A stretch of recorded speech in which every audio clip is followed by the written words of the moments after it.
처음 배우신 게 아니죠? 그죠? 처음 배웠나요? 얼마 전까지 하셨잖아요. 정비례, 반비례. 그게 함수입니다. 함수는 x 하나에 y 하나가 오로지 설득되는 그런 결과물을 보통 우리가 함수라 부르는데, 여기서 우리가 두 가지 함수를 배웠죠? 첫 번째는 y는 ax라고 하는 무슨 비례? 정비례입니다. 순서대로 합시다. 정비례. 그럼 문제 뭐가 떠올라야 되냐면 정의가 떠올라야 돼요. 정비례 정의. 기억하나요? 맞습니다. 정확한 표현이죠. x값에 늘어가는 비율에 y값도 똑같이 늘어가는 비율이, 늘거나 주는 비율이 성립하면 그건 정비례가 되죠. 그럼 정의를 배우고 나면 그 다음에 또 문제 떠올라야 될 게 뭐예요? 관계식입니다. 정비례 관계식. 이게 뭔가요?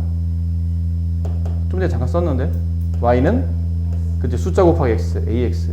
그리고 이 숫자 a를 빠르게 구하는 방식은 짝지어져 있는 x분의 y 한다. 그러면 a 값을 쉽게 구할 수 있었죠. 그 다음에 또 떠올라야 될 게 뭐예요?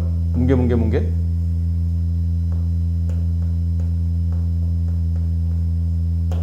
그래프가 떠올라야 됩니다. 정비례는 무슨 모양의, 어디를 지나는 무슨 모양의? 원점을 지나는, 네, 그쵸, 직선이죠. 그러다 보니까 이 정비례 그래프는 크게 몇 가지 형태로 그려집니까? 두 가지 형태로 그려집니다. 하나는 원점을 지나며 오른쪽 위로 가는 직선, 하나는 원점을 지나며 오른쪽 아래로 가는 직선. 그럼 원점을 지나며 오른쪽 위로 가는 직선은 어떨 때? 이 A가 양수일 때. 그렇죠? 얘는 A가 음수일 때. 그럼 A가 양수인 저 정비례 같은 경우는 몇 사와 몇 사를 통하죠? 1사와 3사를 통하는데 1사분면과 3사분면의 특징이 뭐냐면 둘 다 x좌표, y좌표가 똑같다는 겁니다.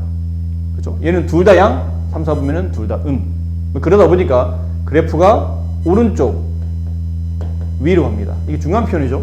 오른쪽 위로 간다는 표현은 x값이 커질 때 y값이 같이 커진다는 뜻이죠. 그래서 이런 경우는 우리가 보통 증가함수라고 불러요. 그럼 A가 음수일 때는 몇 사와 몇 사를 지나요? 2사와 4사를 지납니다. 이거 잘 기억해 두셔야 됩니다. 오늘 배우는 함수의 기본적인 틀이 다 여기서 시작하는 거기 때문에 이 정비례 그래프 잘 기억해 두셔야 됩니다. 2사와 4사를 지나가게 되고 그래프는 오른쪽 아래로 갑니다. 그럼 오른쪽 x값이 커질 때 아래로 y값은 작아진다. 이런 그래프를 우리는 감소함수라고 부릅니다. x 커지는데 y가 작아져요. 감소함수입니다. 아셨나요? 다 배우신 거죠? 뭐 추가적인 내용이 별로 없어요. 그리고 저 a의 절대값이 크면 클수록 어떻죠?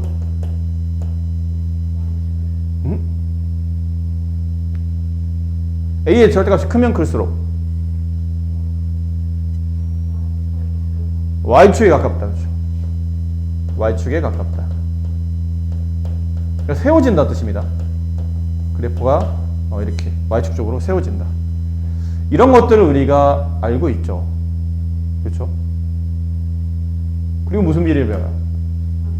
반비례를 배웁니다. 반비례 빨리 해봅시다. 같은 패턴이니까 반비례. 첫 번째 뭐가 떠오른다고요? 정의. 정의 뭔가요?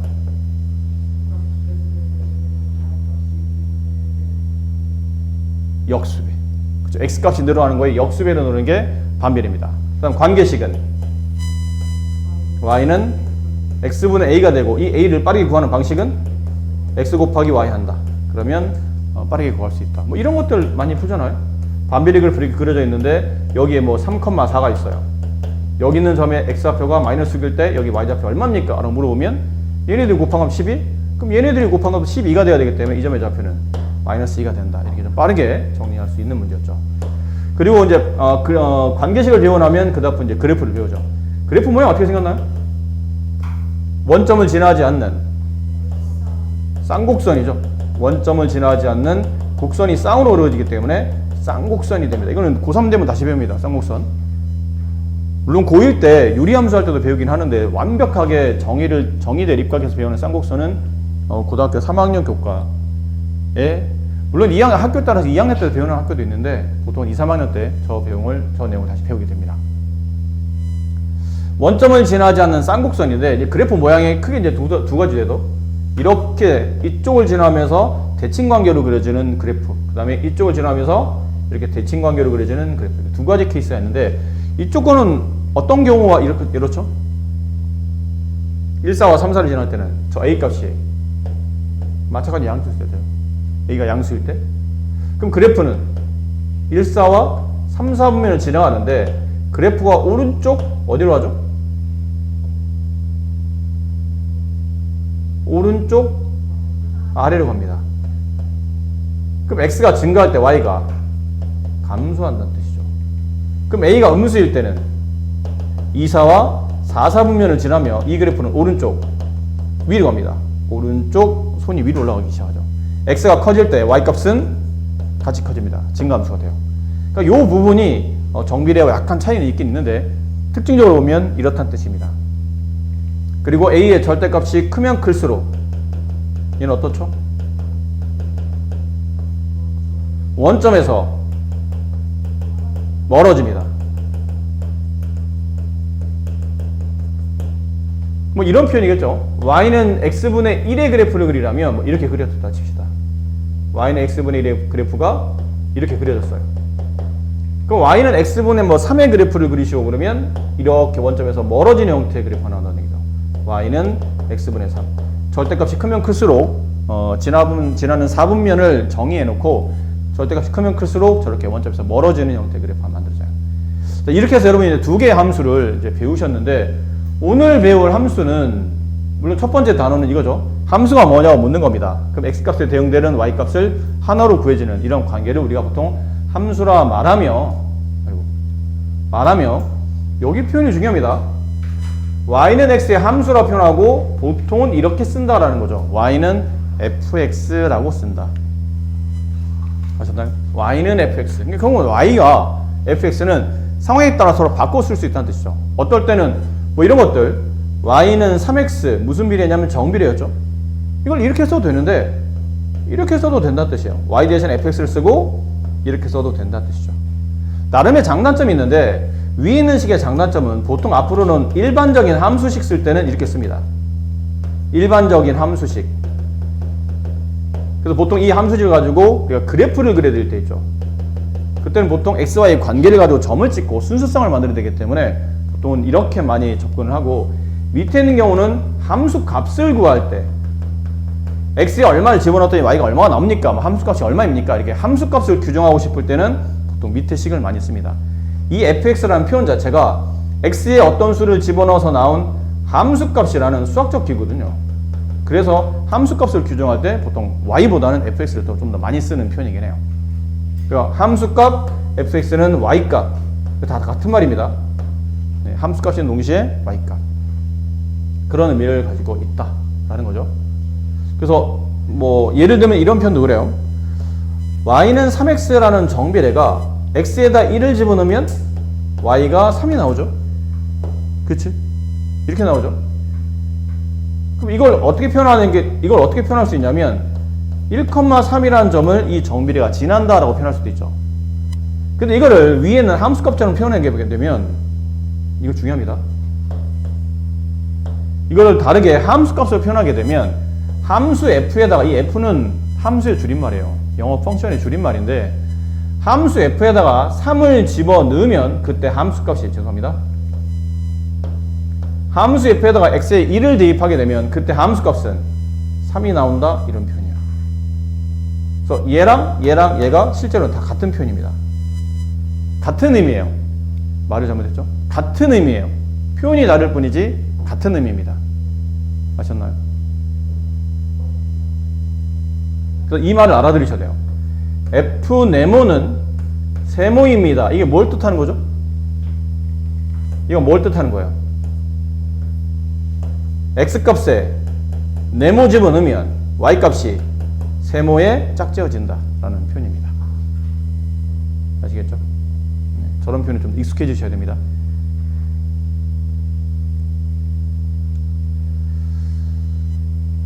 자, 그러하시다면 네, 그러하시다면 밑에 있는 문제를 지금 풀어보세요. 1번 정수 x의 절대값 y. 지금 우리가 함수냐 아니냐를 규정하는 거는 x 하나의 y가 하나인지만 찾으면 되는 거죠.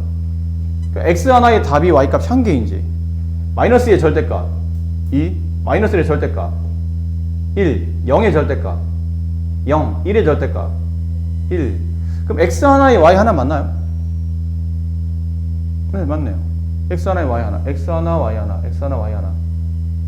네, 맞습니다. 함수가 맞아요. 2번 자연수 x의 약수 y, 자연수 x의 약수 y, 자연수 1의 약수 뭐 있나요? 1, 자연수 2의 약수 1, 2, 3의 약수 1, 3, 4의 약수 1, 2, 4. 함수 맞나요? 아니네요. x 하나의 답이 여러 개잖아요. 3번 자연수 x의 약수의 개수. 이게 똑같은 말처럼 보이는데 위는 그냥 약수를 묻는 거고 아래는 약수의 개수를 묻는 겁니다. 1의 약수의 개수 1개 1, 2의 약수의 개수 2, 3의 약수의 개수 2, 4의 약수의 개수 3. x 하나 y 하나 맞나요? 맞네요. 이거는 개수로 보시면 선생님 2의 개수는 2개인데 2개면 y값이 2개면 그게 아니고 y의 값이 1개로 정의되는 거죠. 개수 자체를 y값으로 정했으니까 이거는 자연수 1일 때 약수의 개수는 2라는 숫자 1개입니다. 이 안에 약수가 맞습니다. 그러니까 답이 여러 개로 써지면 함수가 아니고 답이 1개로 써지면 함수가 맞다라고 생각하시면 되겠죠. 자, 오른쪽 4번 이것도 답 구해볼까요? 자연수 x보다 작은 소수 함수인가요? 아닙니다. 얘는 짝지어지는 y값이 없고요. 없어도 안됩니다. 함수가 되려면 이 규칙이 성립해야 돼요. 함수가 되려면 x는 한 번은 출발하는데 글씨가 출발인데 2번 이상 출발 금지예요. 이게 함수가 되기 위한 규칙이에요. 한 번은 누군가한테 무조건 이렇게 짝을 져줘야 된다는 얘기죠. x가 저렇게 없어도 안 돼요. 근데 2개 이상은 또 안 돼. 딱 한 명한테만. 그러니까 남학생 여학생한테 뭐 좋아한다고 얘기할 때 나 너 좋아 미안해. 갑자기 얘기하려니까 나 너 좋아해? 라고 한 명한테 얘기되지 나 너 좋아해? 나 너 좋아해? 나 이러면 안 된다는 얘기죠. 미팅 나왔는데 그러면 안 된다는 얘기잖아. 미팅 남학생 3명 나왔어. 1명, 2명, 3명. 여학생 4명 나왔어요. A, B, C, D. 짝져주는 게 함수 F입니다. 남학생 1번이 여학생 2번을 A를 좋아한대. 남학생 2번이 여학생 B를 좋아한대. 근데 남학생 3번이 난 C도 좋고 D도 좋고 이러면 돼야 안 돼? 안 되죠. 이 나쁜 놈이죠. 양다리잖아. 흔히 말하는. 양심 없는 거지. 함수가 안 되고 이런 것도 함수가 안 돼. 아까 뭐 우리가 본 것처럼 답 2개 나온 거 있죠. 그래서 그런 게 함수가 안 된다는 뜻이에요. 근데 이런 것도 함수가 안 돼요. 3번 남학생한테 자, 마음에 드는 여학생 선택하세요. 그랬더니 3번이 야 오늘 와 미팅 왜 이래? 왜 이래 애들 상태 왜 이래? 굉장히 물 안 좋은데? 나 오늘 안 할래. 이것도 문제죠. 지는 얼마나 잘났다고. 나 정도는 잘났어? 그 정도 아니면 이렇게 버팅기면 안 되는 거죠. 누군가를 선택을 해야 돼요. 아무나 누구든지. 근데 이거 함수가 되나요? 이거 함수인가요? 이건 돼요? 얘는 괜찮아? 묻는 겁니다. 괜찮은지 안 괜찮은지. 됩니다. x 하나에 y 하나, x 하나에 y 하나. 괜찮죠? 네. 다만 겹치는 게 함수가, 그러니까 겹치는 y값이 x값이 2개, y값이 하나 겹칠 뿐이지 뭐 전혀 문제는 없습니다. 얘는 함수 아니고요. 뒷거는 볼 것도 없어요. 어차피 값이 안 나왔으니까. 뒤에는 5번. 한 개 12g짜리 물건 x개 무게. 한 개 12g인데? 그럼 한 개 12g. 2개면 24, 3개면 36, 4개면 이게 무슨 비례죠? 이게 정비례요. y는 12x. 정비례. 네, 함수 맞습니다. 넓이 12인 직사각형의 가로 길이 x, 세로 길이 y. 가로와 세로를 곱하면 넓이가 나온다는 얘기죠. 그래서 가로와 1, 그럼 세로는 12, 6, 4, 3. 이게 무슨 비례죠? 이건 반비례입니다. 네, 어쨌든 함수가 맞습니다. 아셨나요? 오늘은 아마 뭐 이렇게 여러분이 또 늦게 오신 데다가 뭐 뒤에는 1차함수까지 가기에는 좀 시간이 그런 것 같아요. 함수값까지. 이거 똑같이 아까처럼 뭐 하는 거냐면 함수 찾는 거거든요. 뒤쪽도 함수 찾는 겁니다. 함수이냐 아니냐 그걸 찾는 문제고, 여기만 좀 시간이 지금 얼마 안 남아서 여기를 좀 설명드릴게요. 이 부분.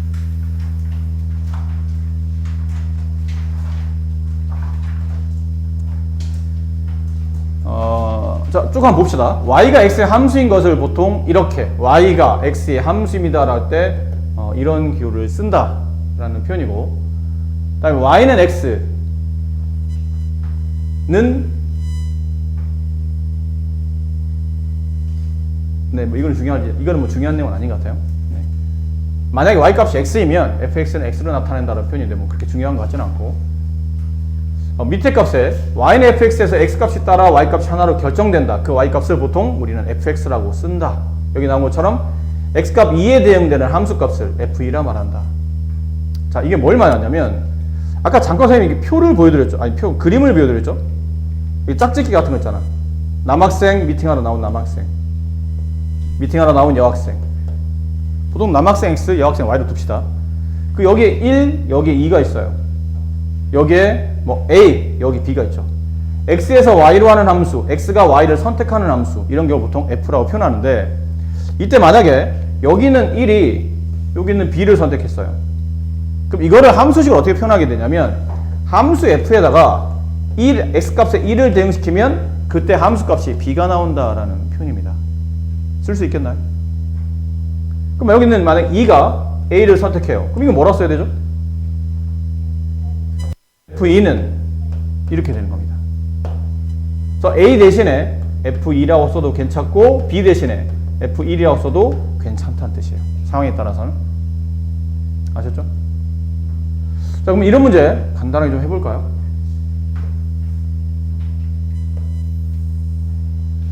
다음에 함수값을 구하시오. fx가 2x랑 같답니다. 이건 관계식을 써준 거죠. x하고의 관계식. x값의 함수의 특징이 뭐냐면 x값의 2배를 하게 되면 함수값이 나온다라는 규칙을 말하는 겁니다. 근데 여기다 f1을 계산하네요. 그럼 x가 뭘로 바뀌었죠? 1로. 그럼 여기는 x도 뭘로 바뀌어요? 1로. 그럼 21인가요? 여기 x 1 집어넣으면 21인가요? 아니죠. 2 곱하기 1이니까 2가 될 겁니다. 됐나요? 네. 그러면 이런 거 한번 여쭤볼게요. 똑같은 관계식인데 만약 문제가 바뀌어서 2f1 마이너스 3f 마이너스 1 이거 해보세요. 지금 해봅시다. 이게 무슨 말인지. 일단 이 표현에 대한 의미를 파악해야 되는데, 2f1이 뭐가 줄임말이죠 이게? 2f1, 2와 f1 사이에 뭐가 생략되어 있나요? 여기는 2와 f1 사이에 뭐가 생략되어 있을까요? 2는 숫자잖아? f1은 어쨌든 문자식 표현이고, 숫자와 문자 사이에 생략되어 있다면 뭐가 생략되어 있는 거예요? 곱하기가 생략되어 있는 겁니다. 이렇게 되어 있는 거예요.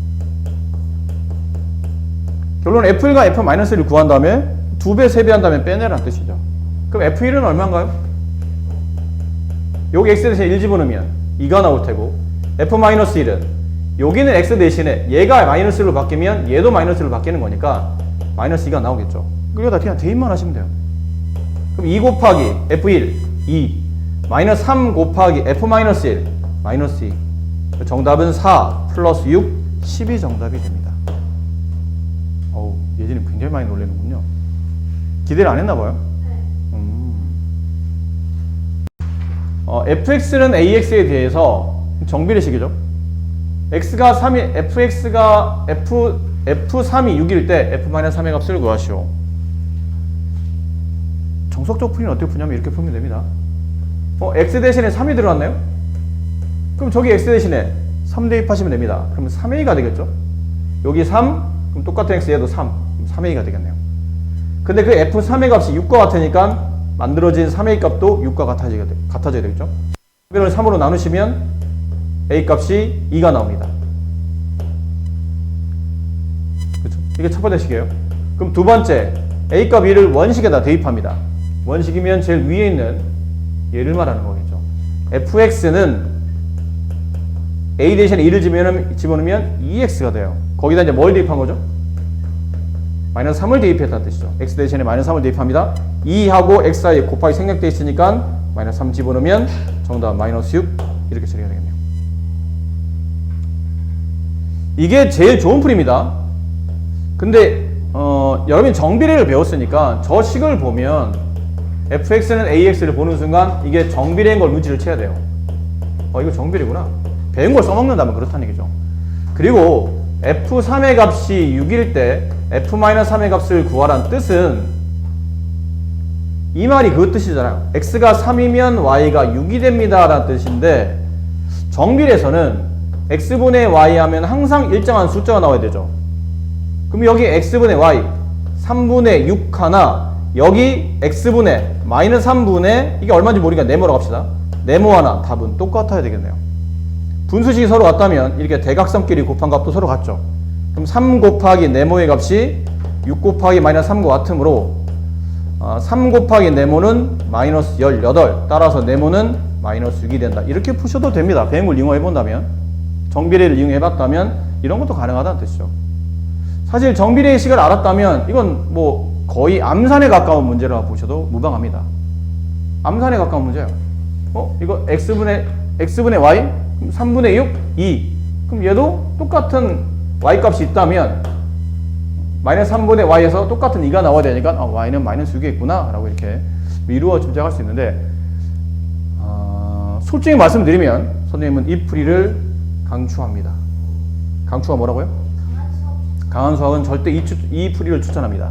이 풀이는 정비례니까 성립하는 거지. 우리가 함수식을 이제는 정비례만 배울 게 아니기 때문에 정비례가 아니면 이런 풀이는 사실 성립하지 않아요. 그래서 제일 좋은 풀이는 첫 번째 보였던 이 풀이가 훨씬 더 좋음을 알아두시는 게 좋을 것 같습니다. 자, 그래요. 오늘은 좀 이래저래 시간이 많이 쫓겼네요. 그 뒤에 있는 문제를 좀 같이 풀고 왔어야 되는데 그러지를 못해서 이 부분은 여러분들 과제로 줘야 될 것 같아요. 그래서 8페이지까지가 오늘 과제임을 알아두시고 혹시 이 교재를 바꿔야 되는데 바꿀 시간이 없네. 이거 누가 정인한테 전달하고 나중에 선생님 교재 잘못된 부분은 수정해 준다고 하고 오늘 강의 듣고 내일 좀 집에서 문제 좀 풀으라고 좀 전해주세요. 그래요. 여기까지 오늘 합시다.